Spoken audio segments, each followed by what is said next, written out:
บาวเต็ดหนังสือพิมพ์พิเศษประจำฤดูบาลใหม่ท่ามกลางจังหวะชีวิตดิจิตอลที่เข่งฮอนในปัจจุบัน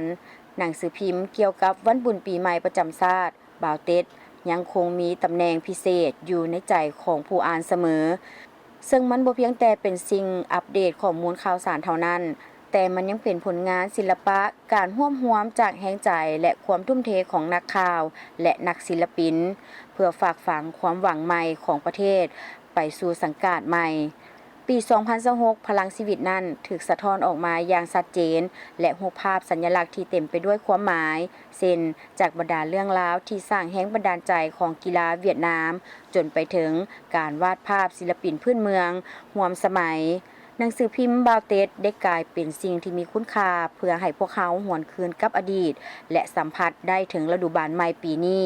ซึ่งจะเป็นแรงบันดาลใจของการก้าวขึ้นของประเทศจะเป็นบรรยากาศมวลซืนเฉลิมฉลองพักเฉลิมฉลองวันต้อนรับบุญปีใหม่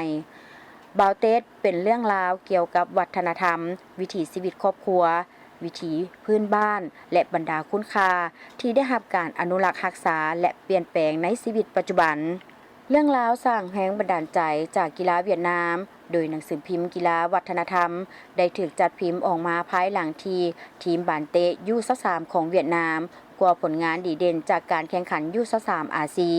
พวกเขาเลือกใส่รูปภาพสัญลักษณ์สัตว์มงคลมาสีแดงด้วยความหวังว่าจะนำเอาโชคชัยมาให้ทีมนักกีฬาเวียดนามในการแข่งขันกีฬาประเภทต่างๆในปีใหม่นี้และให้แก่ผู้อ่านตื่มอีกในโลกหนังสือพิมพ์บาวเต็ดนักแต้มรูปกิมยวนซึ่งเป็นผู้ที่ผูกพันกับหนังสือพิมพ์ดังกล่าวได้กล่าวว่าตนเองผูกพันกับหนังสือพิมพ์ฉบับนี้มาได้หลายปีแล้วบรรดาผลงานของเพิ่นได้รับการรับรู้ได้ง่ายย้อนมีสีสันสดใสรูปแต้มอ่อนโยนเต็มไปด้วยความรู้สึกและสะท้อนถึงบรรยากาศฤดูบานใหม่ที่มีชีวิตชีวาที่กำลังจะก้าวมาถึงจิตรกรรูปกิมยวนกล่าวว่าบรรดารูปภาพในหนังสือพิมพ์บาวเต็ดทุกๆอย่างต้องสะท้อนให้เห็นถึงความสดชื่นของฤดูบานใหม่ในทุกๆปีสำหรับปีนี้ข้าพเจ้าแต้มรูปมาหลายรูปใส่หลายเส้นศิลปะพื้นเมือง